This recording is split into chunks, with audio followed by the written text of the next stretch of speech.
భారతదేశంలోనే ప్రసిద్ధిగాంచిన వ్యాసాశ్రమ కోశాధికారి అమర్నాథ్ రెడ్డి వ్యాసాశ్రమ ప్రతిష్టను దిగజారుస్తున్నారంటూ అలంపూర్ ఆశ్రమపేట అధిపతి శివానంద స్వామి తిరుపతి ప్రెస్ క్లబ్లో జరిగిన మీడియా సమావేశంలో మాట్లాడారు. సమావేశానికి విచ్చేసినటువంటి పత్రికా విలేకరులందరికీ కూడా కృతజ్ఞతలు తెలుపుతూ, నేడు ముఖ్యంగా ఏర్పేడు వ్యాసాశ్రమంలో పెత్తనం సాగిస్తున్నటువంటి అమర్నాథ్ రెడ్డి గారిని తక్షణమే బహిష్కరించాలి.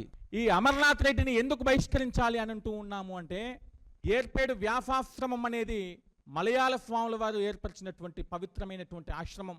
అటువంటి ఆశ్రమం లోపల కోశాధికారిగా బాధ్యతలు స్వీకరించినటువంటి అమర్నాథ్ రెడ్డి గారు చేసేటువంటి పనులు ఏమిటి అంటే ఈ దారుణమైనటువంటి పనులు మీరు చూడొచ్చు.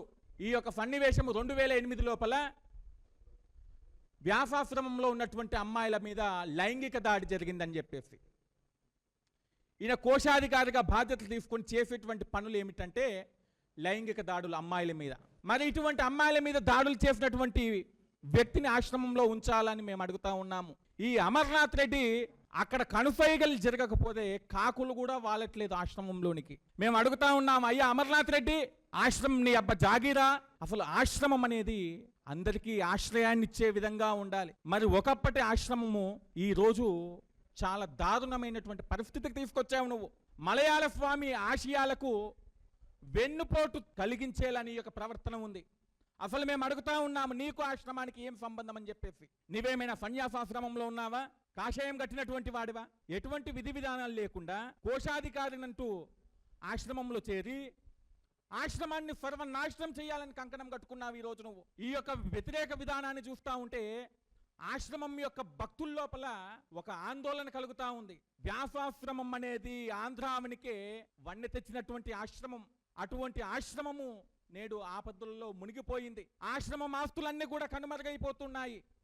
ఆశ్రయం యొక్క వారసత్వ సంపదలను కనుమరుగైపోతా ఉన్నాయి. ఆశ్రమం అంటే ఆశ్రయించినటువంటి వారికి ఆశ్రయం కల్పించాలి, కానీ ఈ రోజు ఆశ్రమాన్ని సందర్శించాలి అని చెప్పేసి వెళితే మీరు గేటు బయట గంటల కొద్ది నిలబెడతా ఉన్నారు. ఈరోజు తిరుమల వెంకటేశ్వర స్వామి దర్శనం అవుతుంది, కానీ వ్యాసాశ్రమం యొక్క మలయాళ స్వామి దర్శనం చేసుకుందామంటే దర్శనం కాకుండా చేస్తా ఉన్నారు. అంటే అది వ్యాసాశ్రమం అనేది మీ యొక్క కుటుంబ సంపదగా భావిస్తున్నారా?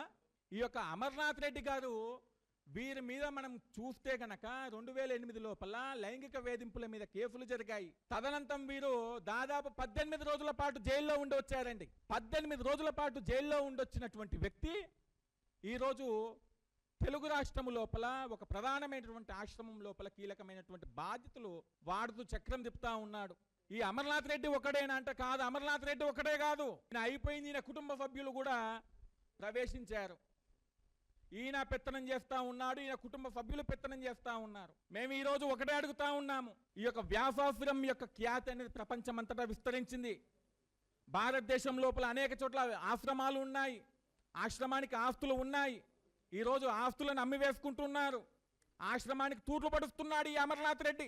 ఈ అమర్నాథ్ రెడ్డి ఎప్పుడైతే ఆశ్రమంలోకి అడుగు పెట్టాడో ఆ రోజు వ్యాసాశ్రమం యొక్క ఖ్యాతి అనేది పడిపోయింది. రోజు రోజుకు దిగజారుతూ ఉన్నాడు. ఇప్పటికి కూడా ఆశ్రమం లోపల ఈ యొక్క లైంగిక దాడులు ఆగాయంటే ఇప్పటికీ కొనసాగుతున్నాయన్నటువంటి వార్తలు మాకు వినిపిస్తూ ఉన్నాయి. మరొక విషయం ఏమిటంటే, ఆశ్రమము శత జయంతి ఉత్సవాలను జరుపుకునేటువంటి సమయం లోపల ఆశ్రమం యొక్క పూర్వ విద్యార్థులు, పూర్వపు స్వామీజీలందరూ కూడా గలమెత్తితే కూడా ఈ రాష్ట్ర దేవాదాయ శాఖ స్పందించడం లేదు. దేవాదాయ శాఖ మంత్రి ఆనం రామనారాయణ రెడ్డి గారికి మేము ఈ రోజు ఒకటి అడుగుతా ఉన్నాము, బాగా గమనించండి. ఈ ఆనం రామనారాయణ రెడ్డిది కూడా నెల్లూరే, అమర్నాథ్ రెడ్డిది నెల్లూరే. ఇద్దరు ఒకటే వర్గానికి